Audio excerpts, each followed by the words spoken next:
o'clock. Let's go ahead and get underway. City Council meeting.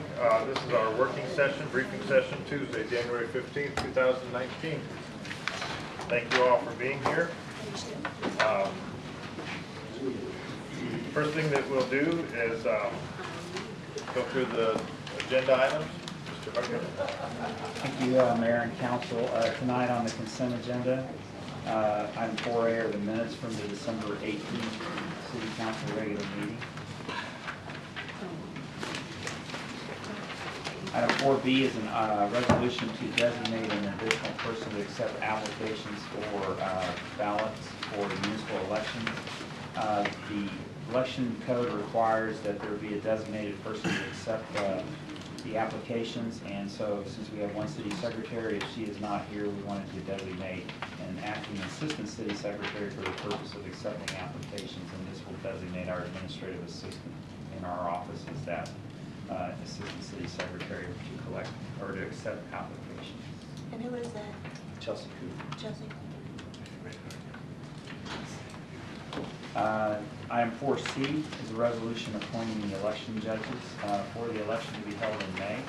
The city has the opportunity to select the election judges for the polling locations in the city. If the city does not choose them, the Dallas County elections will assign judges for early voting and election day. The judges that are on the resolution are the same judges for the same precincts that have been working those places, those polling places for the last two elections.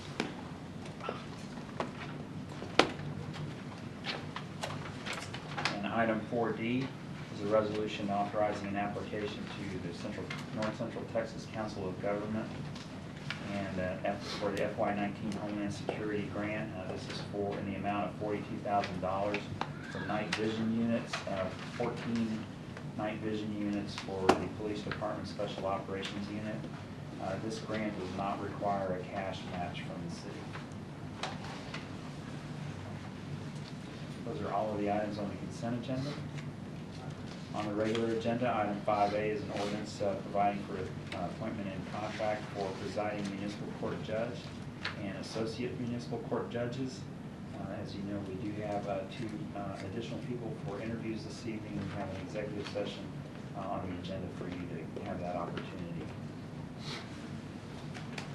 And item 5B is a resolution awarding a 3-year term bid for mowing parks, medians, and facility grounds, lots and right-of-ways. This will be awarded to 2 different companies.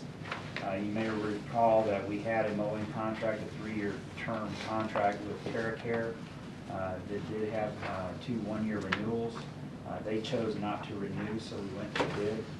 We did break up the contract into smaller sections, hoping that we would have more bidders that would be able to, or smaller companies have the opportunity to bid on it, on pieces of the contract. We had 4 vendors attend the pre-bid meeting. 3 bids were submitted, and we are recommending awarding the bid to Good Earth Incorporated and Complete Land Sculpture of Texas. The base contract is for 3 years and then does allow for 2 one-year renewals. The amount of the contracts are within our budgeted amount. You know, going through and looking at this bid tab, it looks like we kind of picked and chose the lowest bid of the 2 low bidders in each of the items. Is that? We did in some areas, and Timothy can address that. Timothy, did you hear the question? Yes, sir. About how you took some pieces out of. We did. We did notice that some items were, and in some cases it was actually just misbid was part of the issue, and so we couldn't award it, even though they wanted to change their total to something that was more reasonable. But yes, we did utilize not only by breaking it up into sections, but within those sections we only a few items. Yeah, you moved items from you had the 2 lowest bids, and then you moved items in between them. And we did that. I've just never seen that done before. So. Right, and we counseled with our purchasing manager on that to make sure that we could do that, and also we talked with each of the contractors as well, and they were fine with it. They're happy with it. They were happy, yes. And the attorney's happy with it. Yep, and they had the option to bid all or part portions, and so that allowed it in the bid document said that they could select certain sections, so it allowed the interchange. I'm good.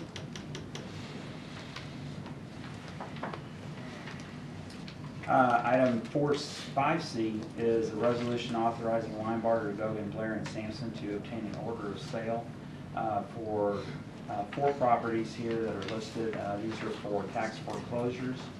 In each of these cases, a tax lawsuit has been filed, but the judgment amount remains unpaid.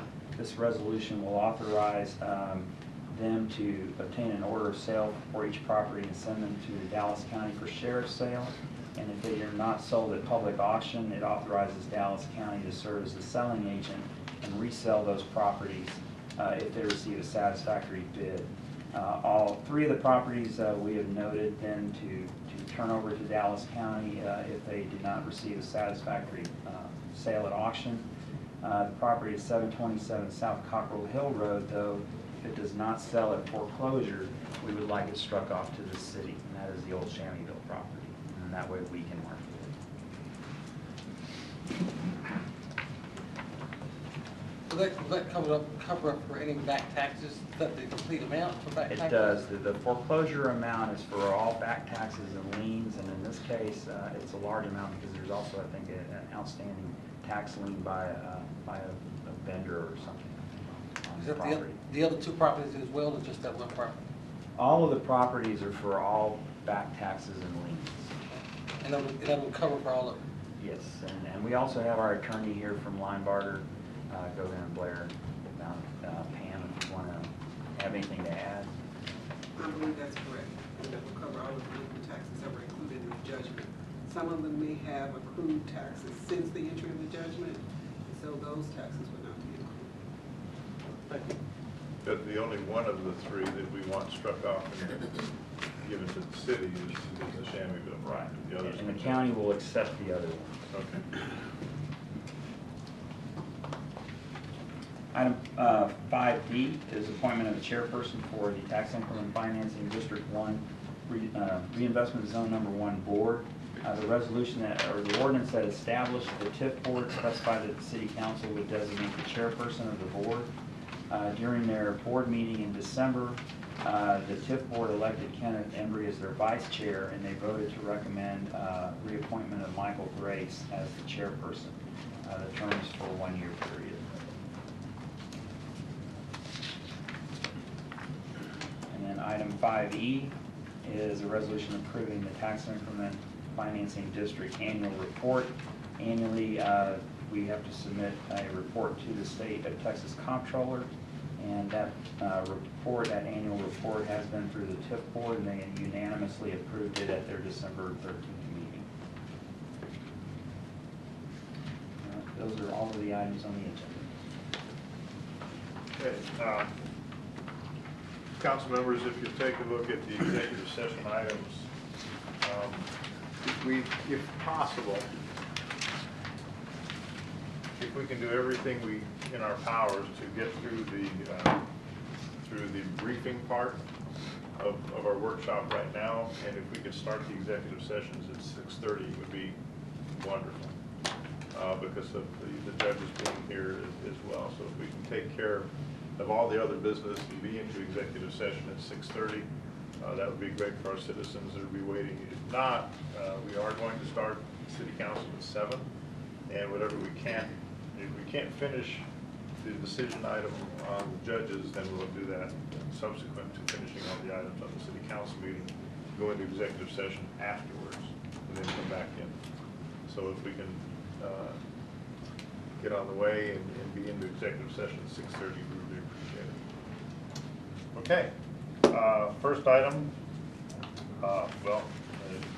the item that we have is for item 2A, guidance to city staff in accordance with city council rules of procedure regarding certain types of requests for staff report, and the attachment to that is the city council rules of procedure.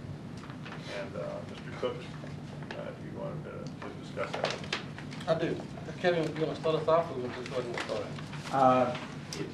Councilmember Cooks had requested support from staff on some information that he wanted posted on social media and on our website. Essentially, it's the request that I sent you via email right before Christmas. So since we were not able to discuss it and address this in December, the December meeting, Councilmember Cooks requested that I send it out via email, which I did to all of you. As I discussed with Councilmember Cooks at the time when he requested, it was something that I wasn't quite comfortable with as far as the utilization of public funding.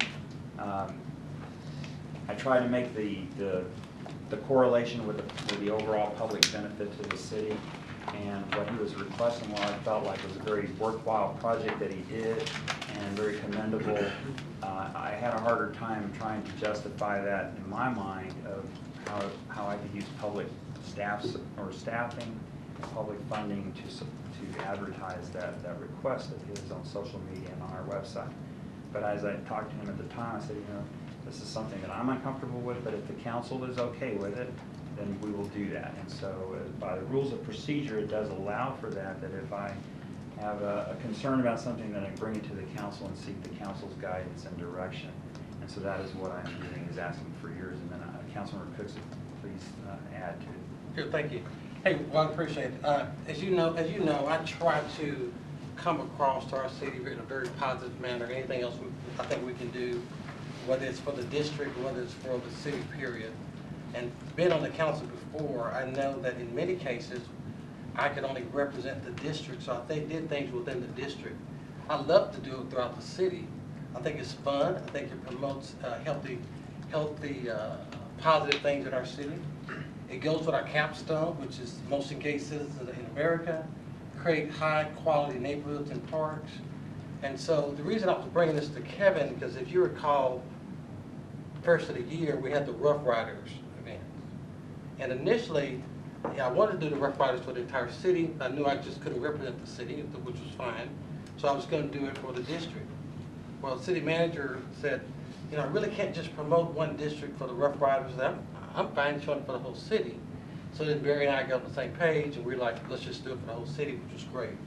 And by the way, any project that I like to do, it's really still for the whole city. I'm not limited to District 4, but because I represent District 4, I have to come across saying District 4 as well. So this last project was a bike project. And I went around personally, like I did before 2 years ago, asking for donations to do bikes for our local schools. I raised, before I had 8 bikes, this year I had 5 bikes.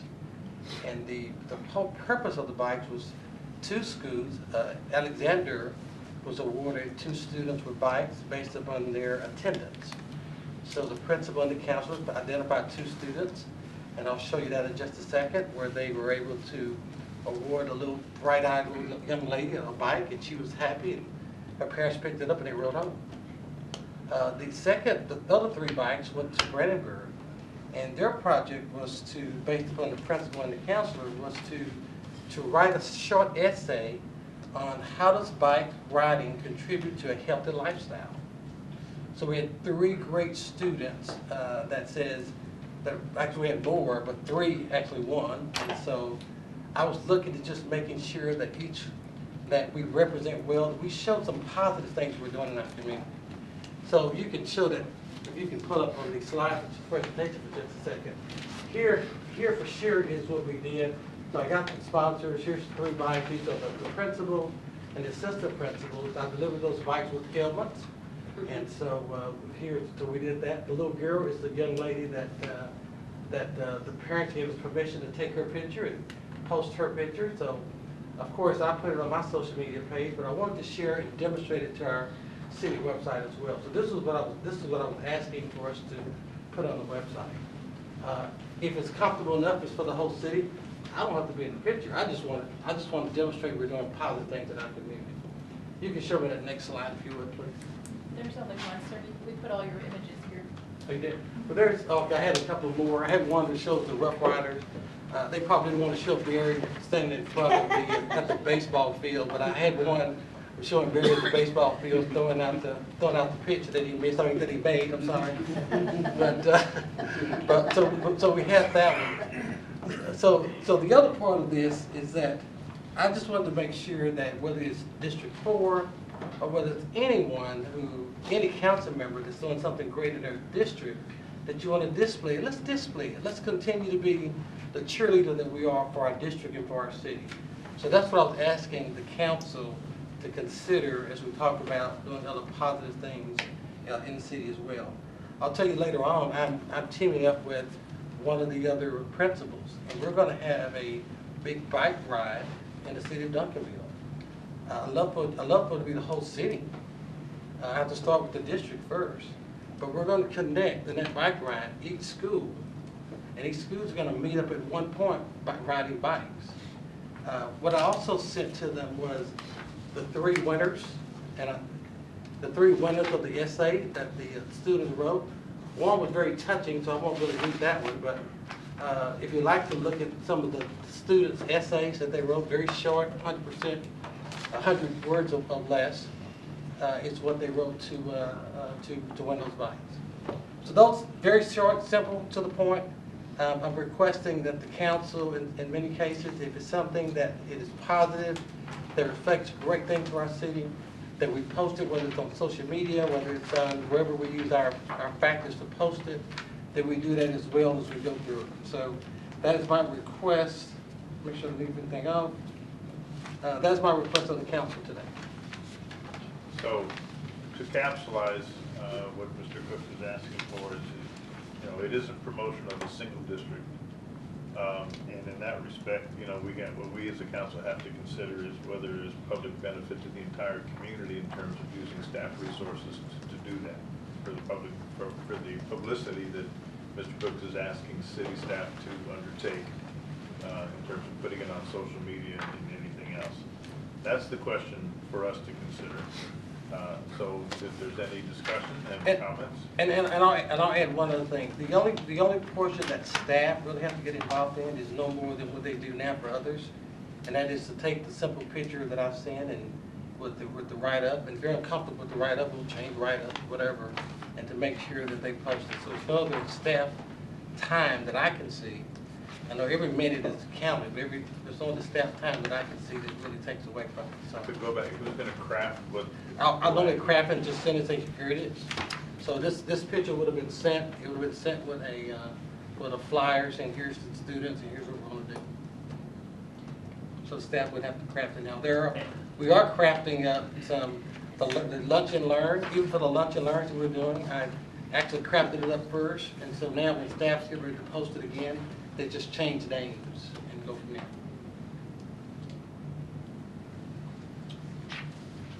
So that concludes what I wanted to talk about. Input from council members, please. Approving the use of staff for a single district promotion or not? I applaud Councilmember Cooks for his involvement in this district, and you just make the city just more of a community. I appreciate that. I think that ideally we would have a newspaper that would also advertise. I mean, talk about this, we do press releases, but and I'm playing devil's advocate because not everyone is as pure-minded as you are. And I can see during election season it being taken advantage of to promote a person rather than the community.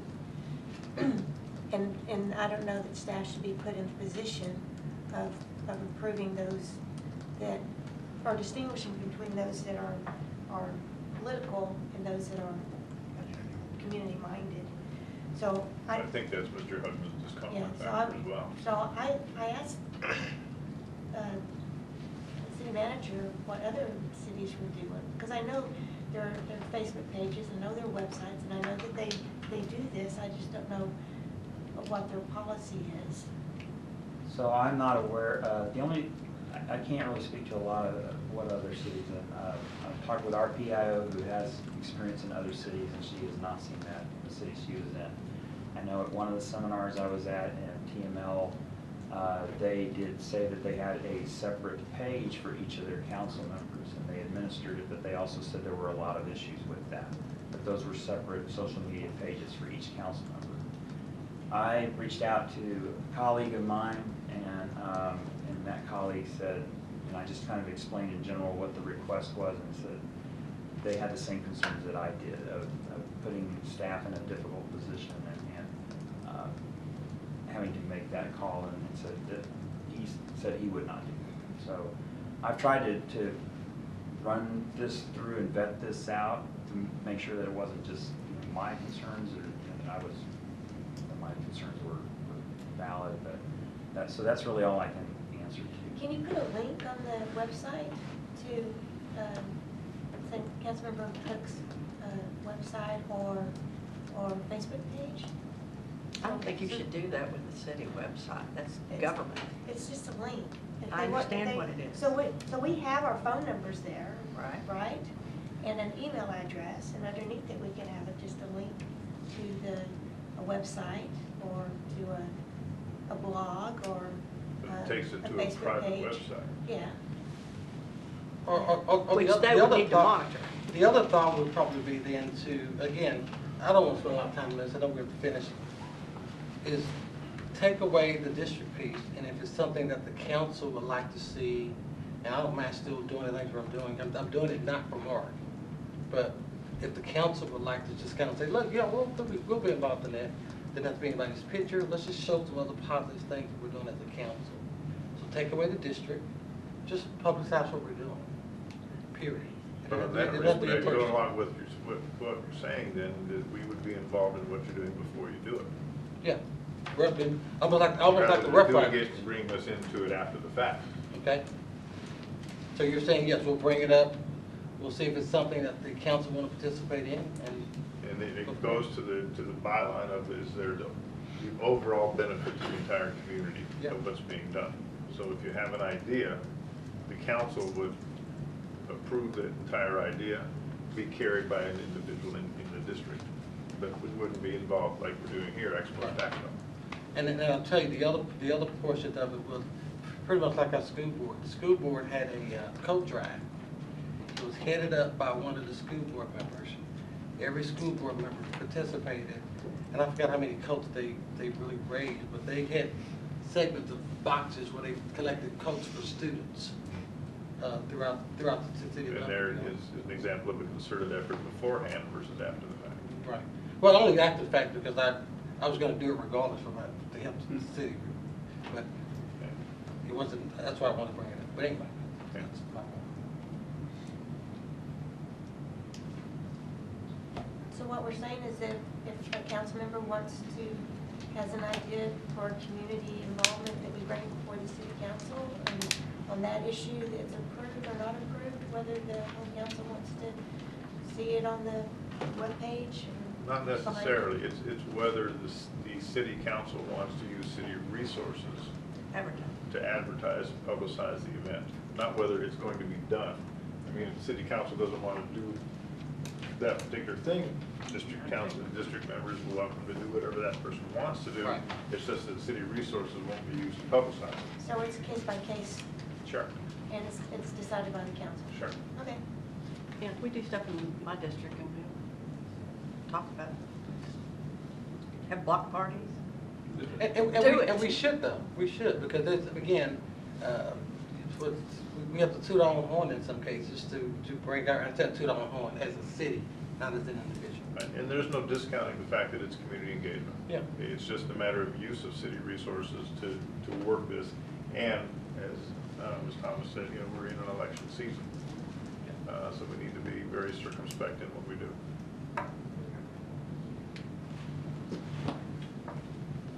So we allow city resources on this particular issue or not? is the Oh, question. it's done now. I think it's That's what passed. we're talking about. I thought, yeah, it's bad. I think going forward. And Councilmember Cooks, you are planning, you will mention it during your council member Yeah. report tonight, so it'll be up there. I mean, Yeah, so it's done now. But it'll be his council member report. Okay, so what we have done by consensus and discussion, I guess, is we've set some policies. Is that needs to be codified, or we just know what we're gonna be doing? I think I have just direction from you, and we have the rules of procedure, so as I need to. Good. But I think I have I Okay. think I understand what you're. Great, so we rock on. Okay, very good. With that, it is 6:25. and we will recess the working session and go into executive session. Good evening, ladies and gentlemen. Welcome to our city council meeting. We are coming to order at 7:08 p.m., January the 15th, 2019. Welcome, everyone. First item on our agenda is to have an invocation. And if we do that, Deacon Gene Freeman from Holy Spirit Catholic Church. Deacon, please. Use that, the little one in front. There you go. Okay. Good evening. God, Almighty Father, we thank you for this evening. We thank you for letting us come together this evening here at this meeting so that we may share our work and our ideas. Holy Father, who are all deserving of all our honor and praise, we thank you for all the gifts that you have given us. We also ask that this meeting we will be productive and that we will respect and love one another and that we will accomplish all that we have come together to accomplish this evening. We thank you so very much for this opportunity, and we thank you for your blessings upon this meeting. And then, amen. Amen. Please join me in honoring our flags.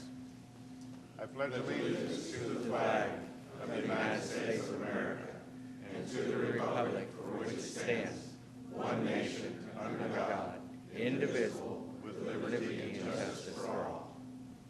Honor the Texas flag. I pledge allegiance to thee, Texas, one state, under God, one and indivisible. Thank you. Please be seated.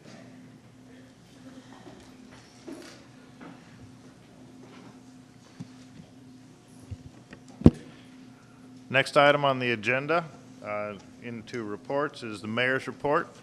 I've got a couple of things to pass on to you. If you recall, a couple of weeks ago, maybe a few weeks ago, I told you about something I had read about our natural gas prices being increased as a result of some economic factors and so forth, and facetiously said, close your windows and do what you can to moderate your temperature in your home so that you don't get too surprised by your gas bill. Well, that is happening. However, we just got notice that Atmos Energy has had they've been affected by some tax cuts of the Jobs Act of 2017, and the bottom line is every resident using Atmos Energy gas is going to get a refund. And that refund, on average, is going to be $4.08. So don't spend it. Don't run out and spend it too far. Okay. So it's just a follow-up to my comment about watching your natural gas bill. Another update item. At our last city council meeting, I informed you about our discussions with the Duncanville Independent School District and what may be done with our football team regardless of the outcome of the game itself. And at that point in time, our discussions with the superintendent said that regardless of the outcome, they did want to have a parade. So unfortunately, the outcome wasn't, well, somebody said yesterday, we were winning until the last 3 seconds. We were state champions until the last 3 seconds. It's a heartbreaker. I have been in contact with Dr. Smith, and the decision of the Independent School District Board of Trustees is that no parade. And Coach Samples, it's mostly his decision. They prefer not to have a parade. So the Independent School District Board of Trustees is going to honor the football team at their next meeting, February 25th. So there's going to be quite a time lapse between them honoring the football team, and of course we will, no matter what, we are still going to honor the team. But we don't know exactly how we're going to do that yet. I'm still going to be meeting with Dr. Smith to find out if there's a possibility that there could be a joint when they do it on February 25th, that we do it as well. We'll see how that goes. So it's kind of up in the air, but I just wanted to give you an update that there's not going to be a parade. And last item on the mayor's report, I want to thank our citizens, both present and who's made lots of phone calls and sent in lots of emails to each member of the council concerning our waste contract.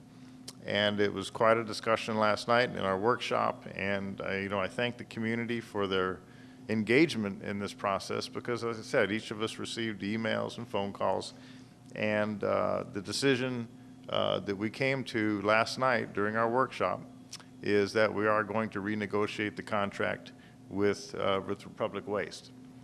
And so it's going to be moving on in that particular respect. In terms of the details and options, most of that was settled last night, but just a few little wrinkles to be worked out, but that's the way we're moving. So I hope, I know that we've made a good decision on that, and because of our citizens really feel that that was their desire. Okay. Moving on, any council members' reports? Mr. Cooks.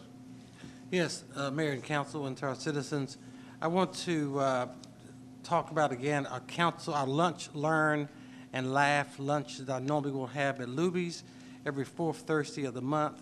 We didn't have it in December, and for this month of January, we're not having it because we have a conflict with our town hall meeting. But do note that we'll return in February the 28th at Luby's, and I'll keep you informed of our guests that will join us there as well. Secondly, we have a neighborhood meeting coming up with our two areas in District 4, and that's Hollywood Park and Willow Run. We are having a neighborhood-wide meeting January the 26th at 10 a.m. to 11:30 at the Senior Center. So if you live in the prospective areas, Hollywood Park or Willow Run, or anyone, if you just want to come and listen to our plans and commitments for Hollywood Park and Willow Run, please join us January the 26th, 10 a.m., 11:30 at the Senior Center. And then lastly, I want to share a picture that's in front of us. We had an opportunity in District 4 to award a couple of bikes to students. We actually was able to raise about 6 different bikes, and two of the bikes went to one of our elementary schools, Alexander. It was based upon attendance, and so the principal and the counselor got a chance to award 2 bikes to 2 students. You see one there ready to ride home, but she had to wait till the parents got there to take off. But she was very excited, and you see her eyes just lit up when she saw a bike was there under the Christmas tree for her. And then secondly, the Brandenburg at the top, where the principal and the assistant principals was there. We awarded 3 different bikes to students at Brandenburg. What you will notice is that they had the opportunity to write an essay. Their essay had to say, how does bike riding contribute to a healthy lifestyle? You can pick up one of the essays as you leave tonight on the counter. I printed enough for anyone to want to pick up. Very exciting essays, so I'll at least leave one for you to read. And so I want to thank those students that participated in that bike giveaway. We look forward to having different things throughout our city to promote our city and promote the district as well. And that concludes my report. Thank you, Mr. Cooks. Any other council members' reports? Seeing none, moving on to city manager's report. Mr. Huckman. Thank you, Mayor and Council. I would like to note a major accomplishment that we had over the last couple of weeks. You may have heard me talk before about this past year we were implementing a major software system for our financial system. We had a target go-live date of October 1st on that system because that was the beginning of our fiscal year. We met that successfully with a lot of hard work from our staff. The other big piece of that software system that we were implementing was also our human resources and payroll system. And that was January 1st because that coincides with the new tax year. And I'm proud to say that we successfully hit that milestone.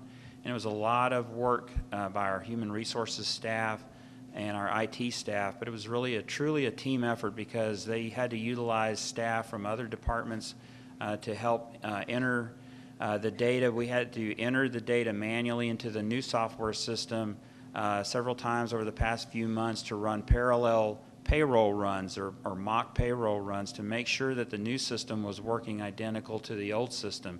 And so that meant they had to manually enter all of that information into that system.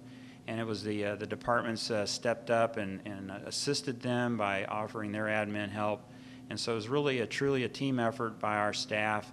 And we're very proud to say that we successfully made that go live. We had only a couple of minor little glitches on the payroll, but nothing major, and we were able to work everything out within a day. So we were very happy, and again, I'm very proud of the staff and the work that they put into this. Thank you.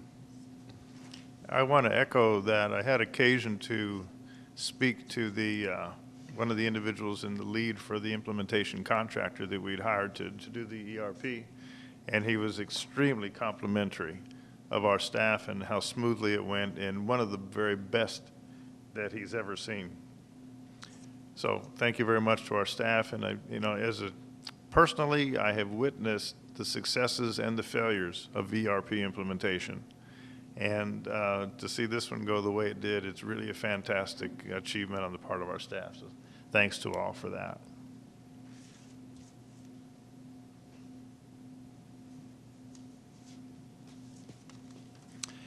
Next item on the agenda is a proclamation recognizing Martin Luther King Day, and Councilmember Johnette Jameson is going to do that for us.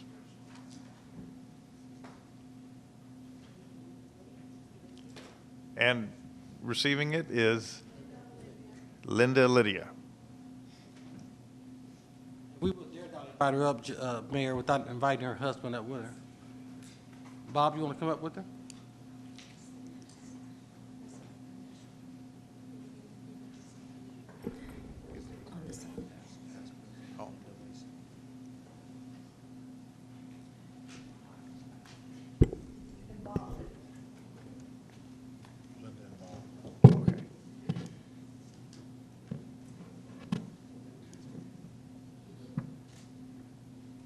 Whereas the Reverend Dr. Martin Luther King Jr., who was born on January 15, 1929, dedicated his life to the advancement of civil rights and public service.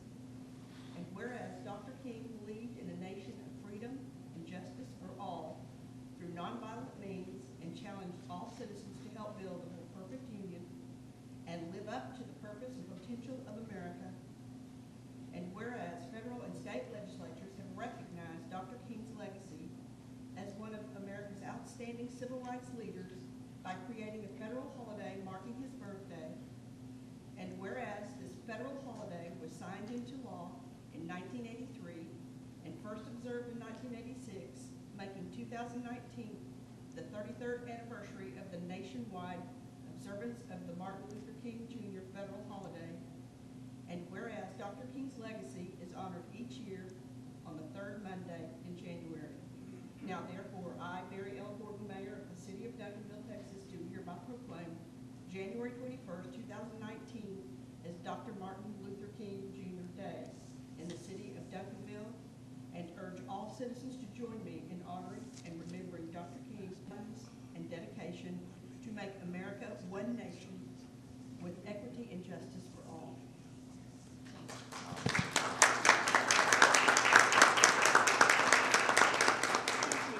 Councilman Davidson, and also thank you to Mayor Gordon and the entire city council. I want to thank you on behalf of not just African Americans, but the entire Duncanville community. Dr. King was a global individual. He was an individual who advocated for justice and equality for all people. So I accept this very proudly, the city of Duncanville, not just the African American community. And please use this as a day on, not a day off, for that holiday that you'll be receiving. We'd love for you to get out in the community and help out in any place that you find you're needed. Thank you for that.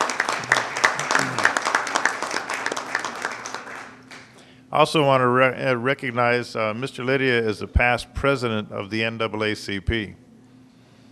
Wonderful achievement on his part.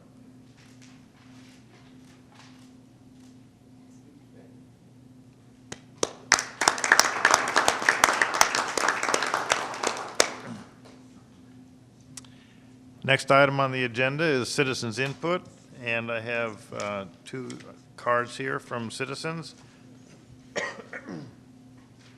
Excuse me, just from procedure, that we do accept citizens' input.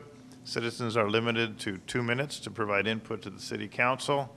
City council may not discuss or have any engagement with the item that's being presented, and anything after that possible action can be taken by city staff with city council understanding that. So the first item that we have is Lee Burton.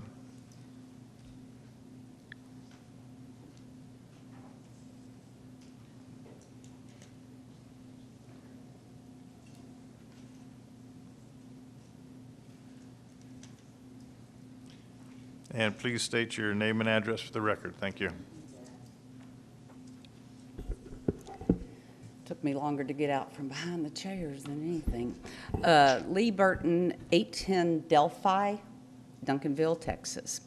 Last night I attended the special meeting that was done to talk about waste management and everything. And there were some things that I agreed about and some things that I didn't agree about. And I just wanted to state, I don't like change in my personal life. I don't like finding out that, my best friend's moving to another community or something. I don't like change. A lot of people don't like change. But unfortunately, we really need to consider getting our waste disposal picked up in bins. It's good for the environment. It's good for our neighborhoods. Everybody's talking about trash blowing all over the place. Well, it won't blow all out over the place if you do like you're supposed to. Put it into a trash bag before you put it into the bin, to the cart.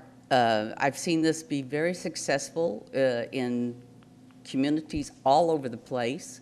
And I think it's just a matter of time that, yes, we will be going to the rolling carts because it is more convenient for most families to have pickup for just, 1 day a week, I think is an excellent idea. It actually would save gas emissions and stuff like that. We wouldn't be polluting the air by having trucks run every week, twice a week. So I really would like to say that I hope that people will consider this, that it's something that is coming. Most communities are doing it, as I said, and it will be a big plus to our community. Thank you. Thank you. Next individual is Mary Ann Romano. And again, please state your name and address for the record. Thank you.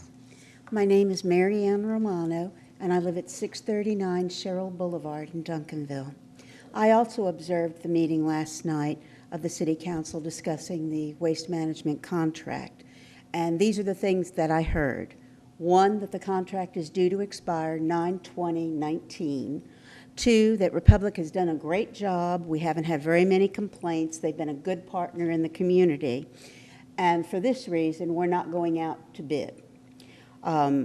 The reasons given by Mr. Ramey were we don't have enough time, which I find ironic because we've known for 20 years it was due to expire on 9/20/19, and that a competing company wouldn't have enough time for startup. Again, if we had gone out to contract when we probably should have, we wouldn't have this problem. Second, we don't think we'd make any money on the deal, that it probably wouldn't save us anything. How do we know? We haven't been out in the market for 20 years. And 3, that the law permits us not to go out for contract. Well, even though Republic in preliminary talks is saying they want more than a 50% increase. Now, how are you going to negotiate when they know they're the only one you're dealing with? If you have read The Art of the Deal, you'd know that you have to have some kind of a coin with which to bargain. So we've completely walked away from that and said we're not going to go out to bid. We have a fiduciary responsibility, each of you individually and collectively. Whether you have a clause that says you don't have to go out to contract doesn't mean you should abrogate your fiduciary responsibility to go out and contract. The optics are not good on this. Just for a second, I'll tell you that I called 3 friends today from various communities and talked to them about it, and the overall attitude was, man, who's got the fix in? Thank you very much. Thank you.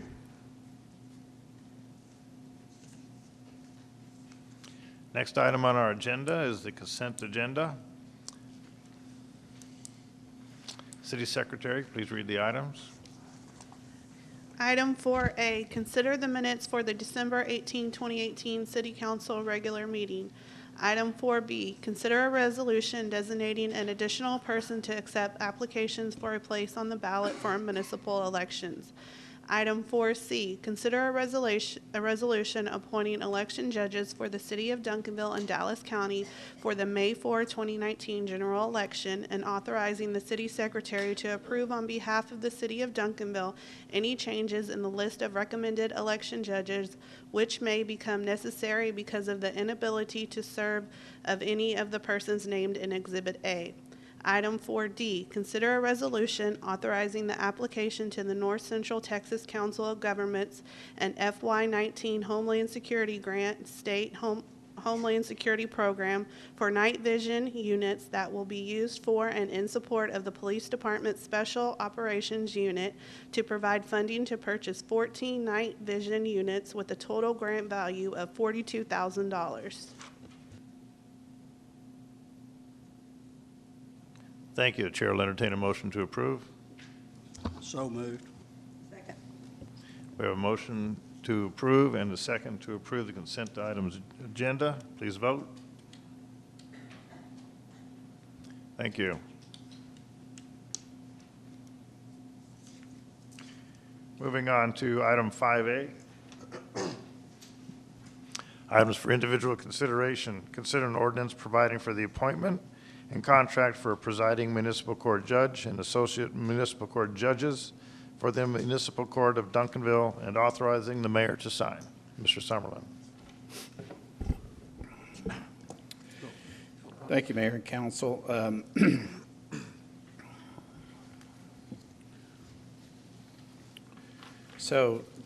We have this agenda item to appoint the municipal judges.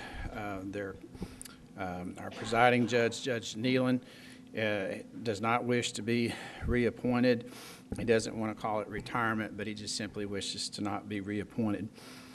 And then we have Judge Rizzo and Judge Austin as associate judges. Their contracts expire January 31st, and so this agenda item is to allow the council to appoint a new presiding judge and alternate judges.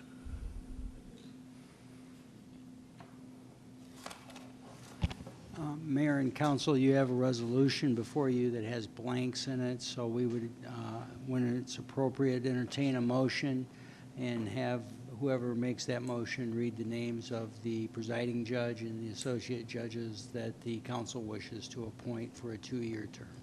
The appropriate time to do that, as I understand it, is now, not necessarily at the end when we have to take the items coming out of executive session. So Chair will entertain a motion. Mayor, may I? Yes, ma'am. Mayor, I move that we appoint John Rizzo as the presiding judge, Kathleen Austin as associate judge, and Anthony Island as the associate judge. I'll second. We have a motion and a second. Please vote. Thank you very much.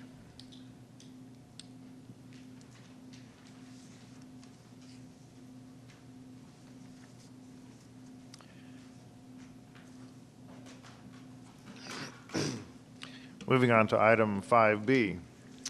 Consider a resolution awarding the 3-year term bid for mowing of parks, medians, facility grounds, lots, and rights-of-way to Good Earth Incorporated, located in Dallas, Texas, and Complete Land Sculpture of Texas, located in Dallas, Texas, in the unit amount bid with an estimated 3-year expenditure amount of $728,000, $728,325, and $506,065 $506,000 and $560.20 respectively.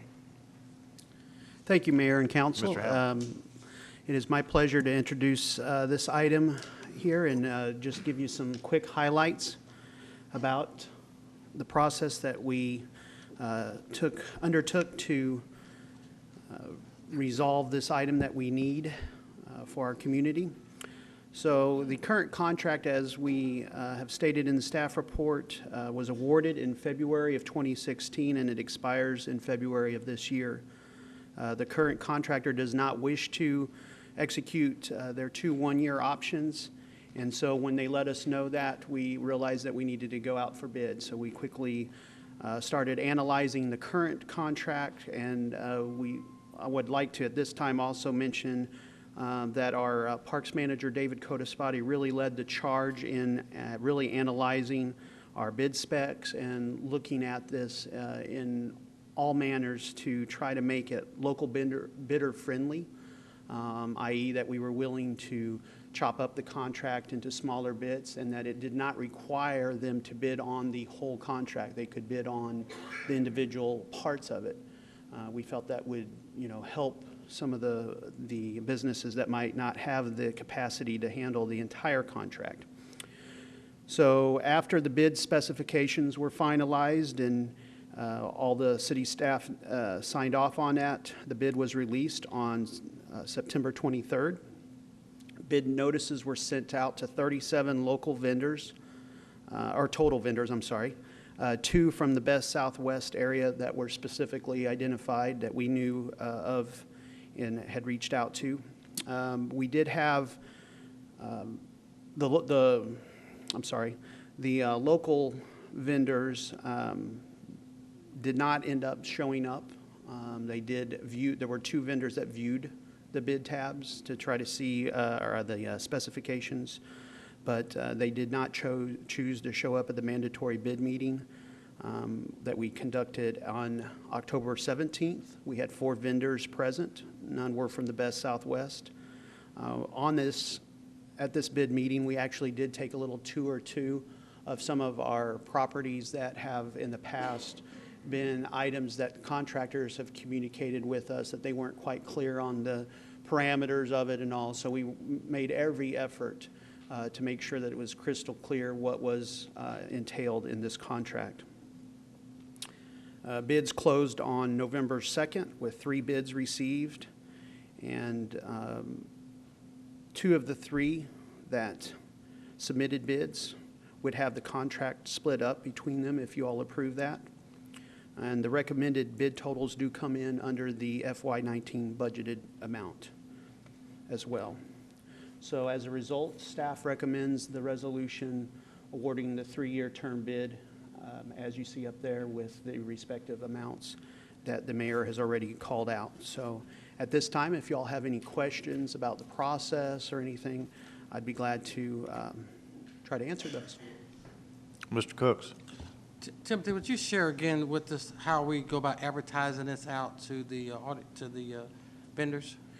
So we have, and I think Bree might be here.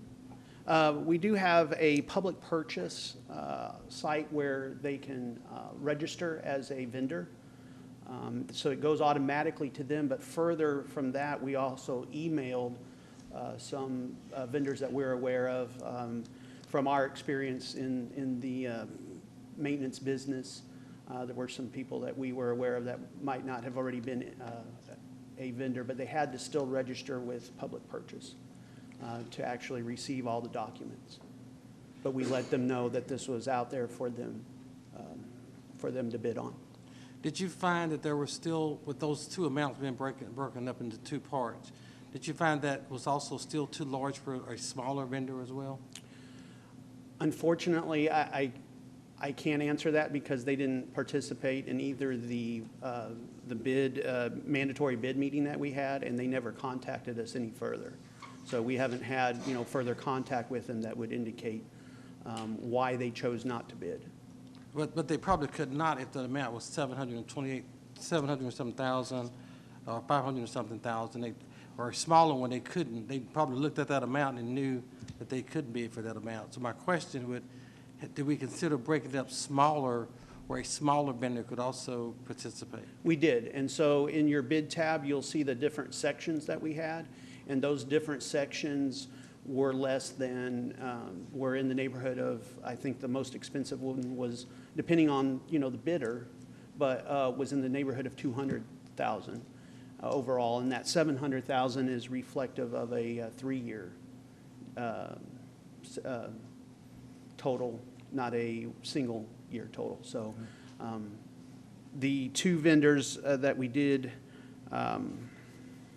contact in the Best Southwest area were Emerald Cut from Cedar Hill, and the other one was T. Smith Lawn Service in Lancaster. Well, let me commend you then for reaching out to other vendors throughout the southwest part of Dallas and reaching out to local vendors. So thank you very much for reaching out. You bet, and there was unfortunately no one in Duncanville that had been identified as that, so that's why we expanded out to the Best Southwest area. Yes, All right, sir. thank you. You bet. Mr. Hugman, do you wish to amplify on that? I would like to add also to answer or to elaborate on the answer and trying to get smaller bidders or companies. The city does require insurance on our vendors. And we also, in cases like this type of contract, we also require a performance bond. And those are expensive sometimes to have. And so some smaller companies don't have the means to have that insurance. But that insurance is important to us as a city to protect us and to protect the taxpayers of any liabilities. The performance bond comes into place when a contractor doesn't perform. And sometimes if you have a company that doesn't have the resources or they decide they're losing money, they can walk off the job. The performance bond keeps them on the job or pays someone else to do the job that they contracted to do. So sometimes those requirements that we have also keep small bidders from bidding on the project. But I think the staff did a really good job of trying their very best to split this up into smaller pieces to not only get more vendors to bid and be more competitive, but also trying to get some of the local companies who had the resources and the means to do this type of work to be able to bid on it. So we've tried to do that, but I also wanted to explain why sometimes you don't see the smaller vendors bidding on a project. And that is a true statement. I know that from my banking industry. Also, there's also an opportunity for us to educate those small business owners through chambers of commerce that'll help them be aware of how to do that through those bonds. It's a hindrance, but it's also an educational part that we can share with vendors how to move forward. If not, we'll always have that same bidding process. But thank you very much for reaching out. Thank you. Seeing there's no further discussion, entertain a motion to approve. Oh, I'm sorry. Motion to approve. Okay. Second. Okay, thank you. Oh, please vote. Thank you.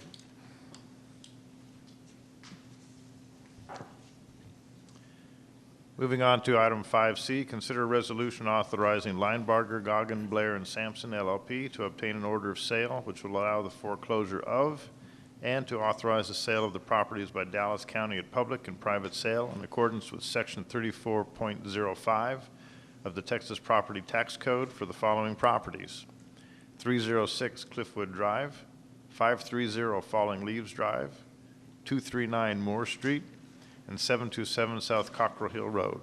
Mr. Summerlin. Thank you, Mayor, Council. Have a very brief presentation. The foreclosure process, I wanted to walk through that real quickly. A lawsuit is filed to recover any unpaid delinquent taxes and liens on property. And a judgment's entered, then the council approves for the foreclosure, and then an order of sale is requested and issued by the court, and then a notice of sale is issued by Dallas County Sheriff's Office, and then the tax sale is actually conducted by the Dallas County Sheriff's Office. If property's not sold at the sheriff's sale, it's listed with Dallas County. They have a resale program. They don't take everything, but if it is something that's marketable, they will accept it into their program. all of these properties, they will accept into the program, except for the Cockrell Hill location, and we wish to have that struck off to the city if it doesn't sell at the sheriff's sale.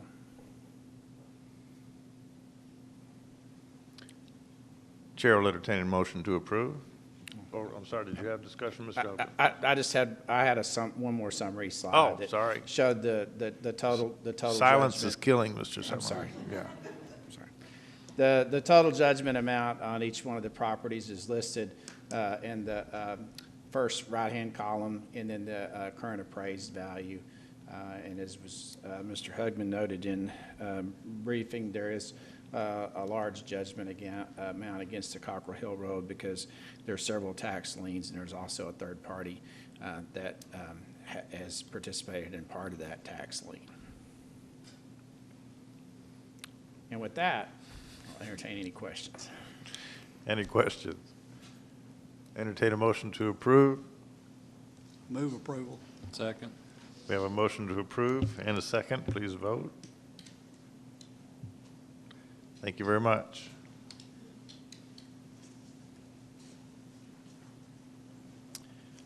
Item 5D, consider appointment of the chairperson for the Tax Increment Financing District Reinvestment Zone Number 1 Board.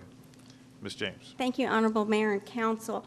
As Council knows, on December 20th, 2016, that's when you approved the creation of a 20-year tax increment financing reinvestment zone number 1. It also, at that point, created the TIF board. Ordinance 2295 that actually created the TIF as well as the TIF board also specified that Council had the that Council would designate the chairperson of the TIF board.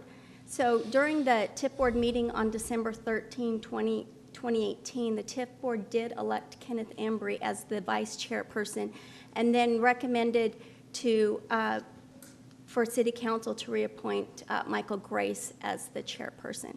And Mr. Grace is here this evening. Ms. Thomas. Mayor, I move to approve Michael Grace as the chairman. I'll second. We have a motion and a second. Move. Any discussion? Please vote. Thank you. Mr. Grace, I see you in the audience. Welcome, and thank you very much for your continuing to serve for us.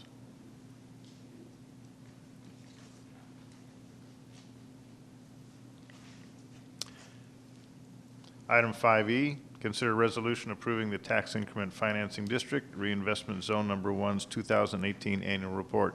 Ms. James, again, please. Thank you, Mr. Mayor. The TIF annual report is something that we have to do. We have to approve it through the board, and then it goes to City Council, and this is an item that has to be filed with the Comptroller's Office. You have seen this, a similar report to this last year. So the first thing that we do is that we cover really what has taken place in terms of actions from both the board as well as council. The board actions during the time period for the fiscal year, basically the board approved the July board minutes as well as the 2017 annual report. In addition, in March, the board did also approve the minutes from the December meeting and approved the agreement with the DCDC loan for agreement for the $150,000 loan. The loan was originally approved in July of 2017, but that was just finalizing the agreement, the details of the agreement. For City Council actions on January 18th, the City Council did approve the TIF annual report, and then in April, the City Council did approve the grant as well between the TIF and the DCEDC board. And on October 16th, the City Council also appointed 2 new members to the TIF board. In terms of the project update, in the status of those, for public infrastructure and building projects, the city did not begin or complete any public infrastructure projects at that time. However, as you know, we did have 2 private developments that have taken shape. The new McDonald's opened in March of 2018, and then also the construction started on the Hampton Inn and Suites. And I would like to just point out that I've spoken with the owner, and they are projected to open in May. So. This is the capital improvement or finance plan, if you remember right, that it was approved by council when the TIF was created. And you can see the total amount is $7.135 million.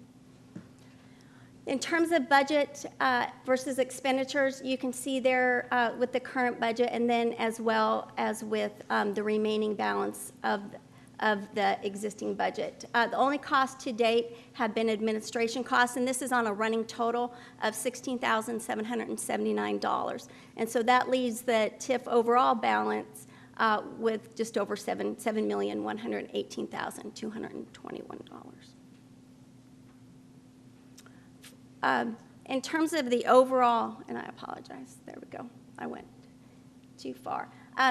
And so to look at the FY 17-18 year and the expenditures that took place there, the beginning balance was the $150,000, which was the loan from the EDC. And then you can see that we did capture revenue, and that was through the incremental increases in the ad valorem taxes of just over $28,513.73. We did have administration costs of $2,313.84. So that brought the total ending balance for the fund to $176,199.89. And then just to kind of give an overall recap or summary of it, you can see there to date then the total revenue for the fund will be $192,972.89. And then the amount of expenditures, again, is that $16,000 that we spoke about earlier. The fund does not owe any interest due on its loan. And then continuing on, you can see there that the net taxable value for 2018 was over $62 million. If you remember right, the base year for 2016 was $56 million. And then that means that there was a captured value for 2017 of $5,827,992. So in looking at that, or looking ahead for 2019 in terms of what we will realize in income for the fund, will be over $40,000. And again, that money will be for 2018, but we do not collect those funds until 2019. So with that, I'll be happy to answer any questions that you might have. Mayor, move to approve the report. Second. We have a motion and a second to approve. Please vote. Thank you very much. Item 5F, take any necessary action as a result of the executive session. We've already accomplished that through item 5A. Thank you. Moving on to item 6, staff and board reports. Received the police department quarterly report. Chief Brown.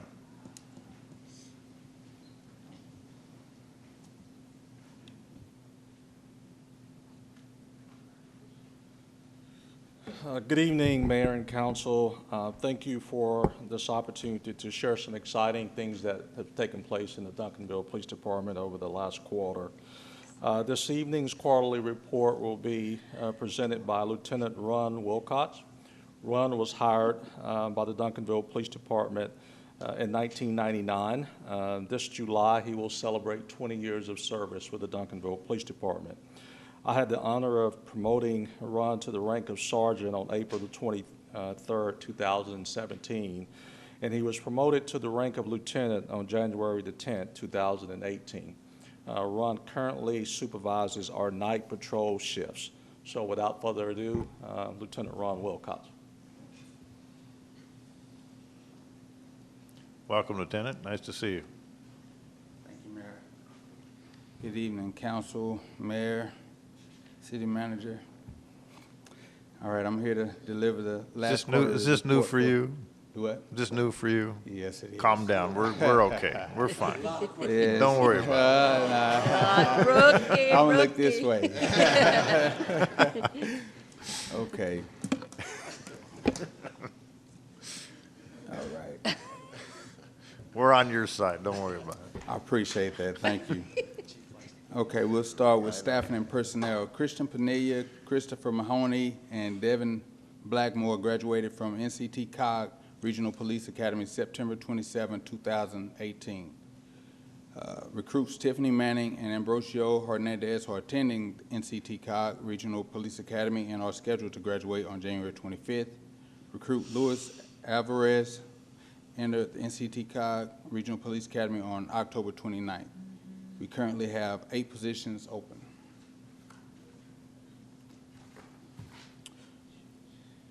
Institute for Law Enforcement Administration Training. Sergeant Ron McCarty graduated October 10, 2018 from the Institute of Law Enforcement Administration, which is ILEA, 126th School of Police. Supervision. The Institute's purpose is to encourage the growing professionalism of law enforcement management as a career field and a specialty of public administration.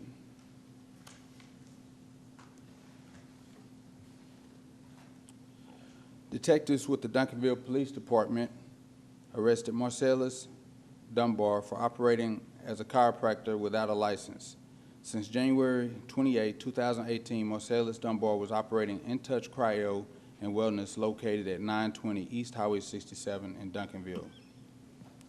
The Texas Board of Chiropractic Examiners sent a thank you letter to Mr. Kevin Hugman, and it says, on behalf of the board and staff of the Texas Board of Chiropractic Examiners, I'd like to thank you and the Duncanville Police Department for recent action taken to protect our fellow Texans.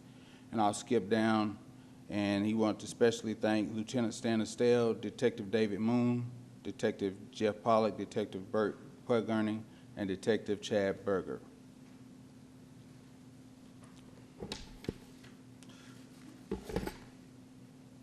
Also, Officers Panilla and Armstrong received a letter of appreciation from citizens thanking them for their assistance on a welfare concern call.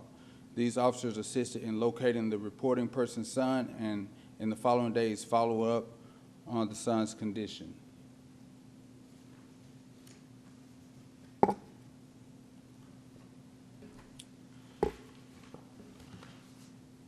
Okay, this is for a citizen on patrol.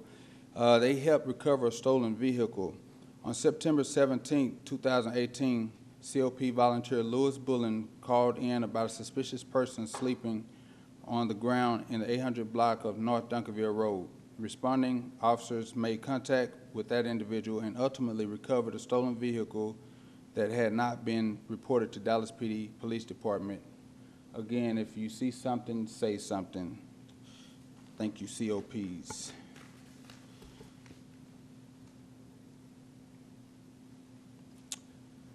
City of Duncanville 2018 Leadership Academy, which I'll be attending this year.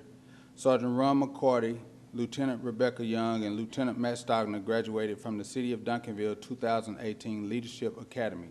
The Leadership Academy is a curriculum of courses and experiences designed to cultivate leadership excellence amongst City of Duncanville employees.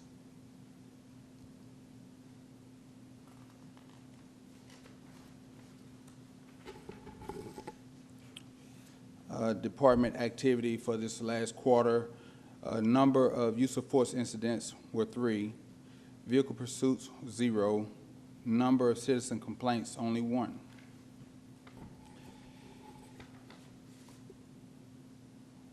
And along with that activity, you see, you can see from the numbers up there, the meetings and the partnerships that were had and developed over that time.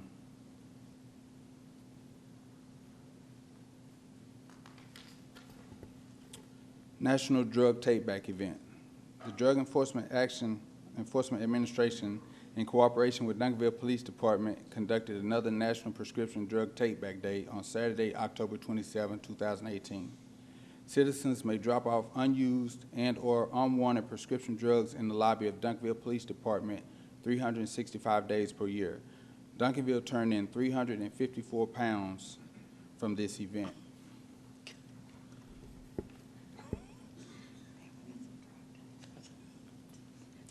2018 Santa Cop. We were able to assist more than 35 families, 118 children, as well as some toys for an area church, Ronald McDonald House, and Cook Children's Hospitals. And these are some of the photographs. You can't see too good from that. And the next slide is also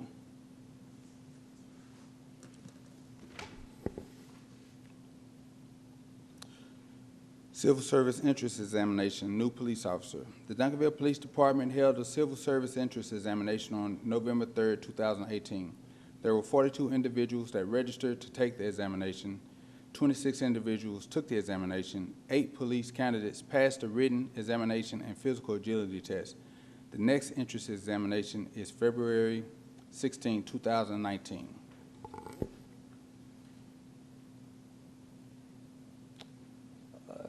This slide has to do with Part 1 crimes. The FBI chose these particular crimes on the basis of their seriousness, frequency of occurrence, pervasiveness in all areas of the country, and likelihood of being reported.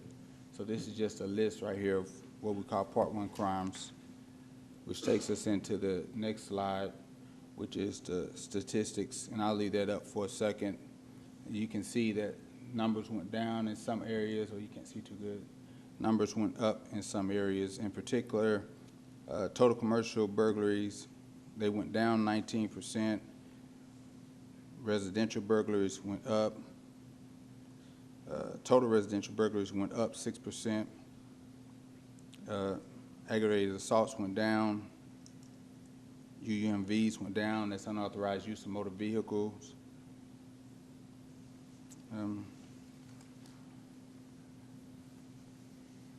Do you have any questions for me? Just Don't make me whack. sweat, Mr. Cook, please. Ms. Jameson?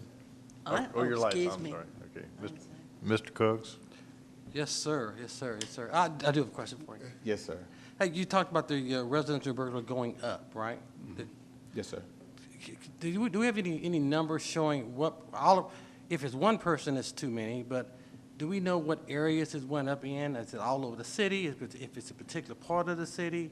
We'd like to kind of know that, Chief, as well, what area of the city is crime higher than the other? And also if it's what type? No, is it a crime of opportunity? Is it something the citizens can do to stop that? Be preventative?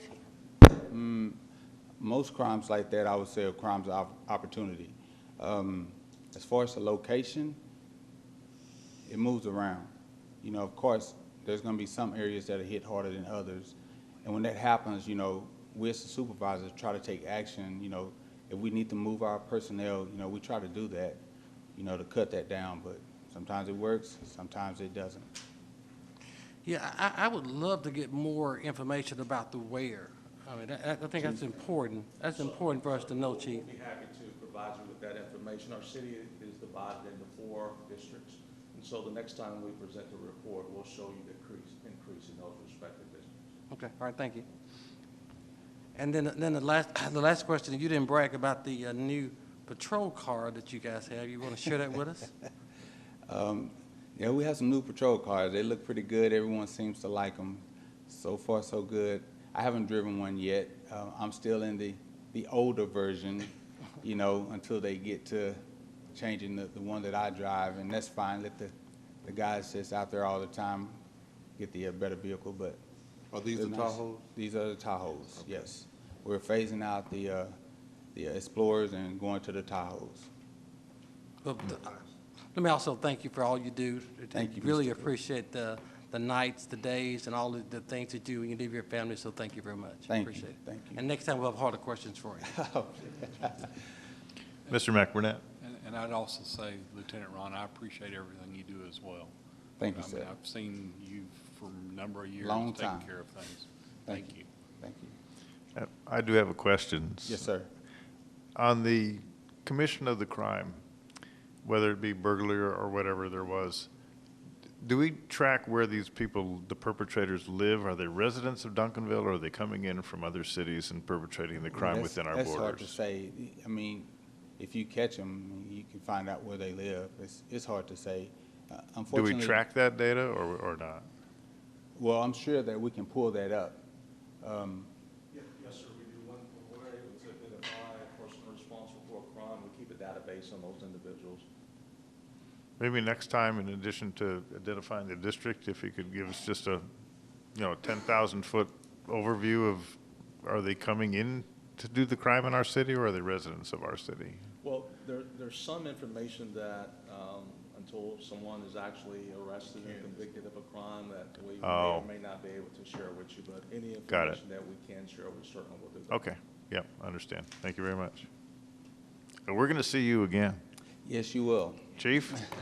I'll be a little bit calm. Yeah, you did a fine job. We appreciate it in all that you do. Thanks very much. Thank you. Appreciate it. Okay. Next on the list is item 6B, the Fire Department Quarterly Report. Chief Rhodey, you haven't delegated this one, right? Good evening, council, mayor, city manager. I want to thank y'all for allowing us to come and give y'all our quarterly report for the fire department. First thing I want to talk about is our staffing. Currently, as of today, we hired 3 young men to join our department. They'll go through a 4 to 6 week training and orientation class until they'll be able to count in our staffing. We want to make sure that they are fully aware of how we operate so that we all work as a good team. So that'll take a couple of weeks to get them ready to be a part of our staffing. That leaves us with just 1 vacancy. As you remember, last time we were 5 down. Now we're only 1 down in our vacancies. We also had 2 gentlemen who went to El Centro, and they have just recently graduated from paramedic school. As a matter of fact, they finished up their skills testing today, and both of them passed. So we're very happy that they passed it on the very first go. That's a pretty hard skills test, so they were able to pass that on the first round. We'll put them through a FTO, a field training, with one of our preceptors, and they usually do that in about 5 shifts. They're evaluated to make sure that they're good to go in the BITEL system. So we'll be able to add 2 more to our staffing when they get done. So a couple of weeks, I ought to have a pretty good house full of people for staffing. Also had 1, he'll leave on the 22nd of January, and he will go to paramedic school down at El Centro. So he'll graduate in July of this year. So we're still continuously putting them through school and keeping them educated. For long, y'all are going to see probably at the end of February, we ordered a new MICU, new ambulance. It should be coming. We ordered it from Frazier. They're currently getting all the decals, and they have a few pieces of equipment that are back ordered that they'll be installing on that rig. So we ought to be able to receive delivery probably middle of February, and then we'll have to install some radios and various other equipment to get it road ready, and it'll be out on the streets. And we'll provide y'all with some pictures and even have it up here one night at the council meeting so y'all can tour it if y'all would like. We had the fire chief, our assistant fire chief, fire marshal, our EMS division chief, and battalion chiefs all attended a line of duty death conference in Hurst from October the 29th through the 31st. That's a real good conference. You get to go in there and examine how these line of duty deaths occurred in these different fire departments, and it gives us a way to look at our own operations and try to prevent those type of situations occurring in our fire department or in the region. We also, our emergency management operations coordinator conducted a EOC exercise with all of our staff, our partners with the DISD and CERT, and we went over all of our winter weather preparations to make sure that everything was up to date. Our contact numbers were all up to date, so we were as up to date as we could be. We also had a leadership academy here in the city with our staff. Chief Chase, Chief Ryan, and Tanya Hunter graduated from the Duncanville Leadership Academy on November 14th. Chief Chase, he tried to aspire to be the valedictorian of this class, but he fell just a little bit short on that accomplishment.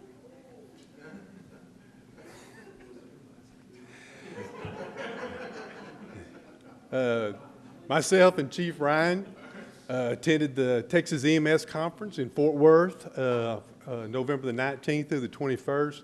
this is a good conference for me and Mike to be able to look at administrative way for EMS and some of the modern ways of looking at EMS across the nation.